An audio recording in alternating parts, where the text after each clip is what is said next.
S'il y a du désordre dans ta vie, tu ne pourras pas connaître la paix, même si tu es chrétien. Quand l'ordre de Dieu s'installe, la paix de Dieu vient.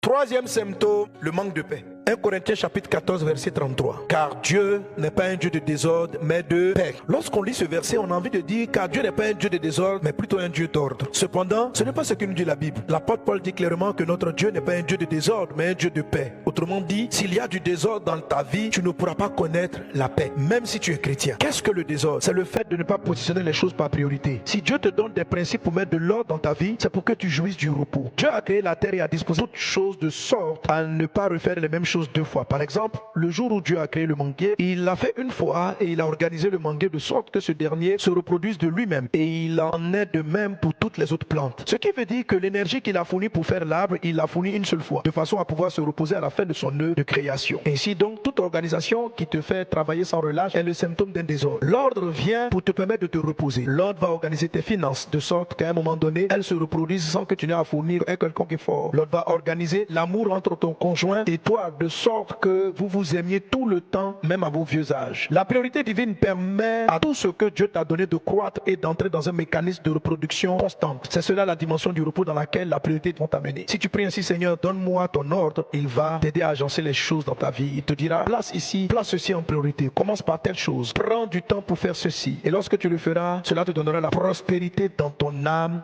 et dans ta vie, parce que Dieu ne fait rien croire dans le désordre, il faut de l'ordre. Voilà pourquoi, entre deux choses, il faut savoir discerner celle qui doit venir en premier. Et tu dois gérer cette chose en premier, sans quoi tu passeras à côté de la paix et de la prospérité que Dieu te destine. Dieu n'est pas un Dieu de désordre, il est un Dieu de paix. Donc lorsque tu es troublé, tu es angoissé, tu paniques, tu es inquiet, et que c'est une inquiétude qui persiste trop longtemps, c'est un des symptômes pour te dire qu'il y a quelque chose qui n'est pas à sa place, parce que quand l'ordre de Dieu s'installe, la paix de Dieu vient. Je déclare dans le nom de Jésus que si tu es troublé, tu as des angoisses, tu as peur, tu es inquiet, que le Seigneur te révèle la cause du désordre qui fait cela. Vous savez, quand il s'agit d'une affaire de priorité, comme ce qu'on est en train de faire dans l'ensemble est bon, se dit que si on est angoissé, n'a pas la paix, c'est peut-être un péché. Le péché est du désordre. Mais quelquefois, ce n'est pas le péché. D'autres fois, c'est juste un mauvais agencement de ton temps et de tes finances qui crée en toi cette peur, ce manque de paix. Je prie dans le nom de Jésus, que le Seigneur te révèle et te montre ce soir même, aujourd'hui même, qu'est-ce qui est mal agencé dans ta vie, qu'est-ce qui est mal organisé, mal structuré, que le Saint-Esprit te montre les mauvaises priorités qui font que tu manques de paix.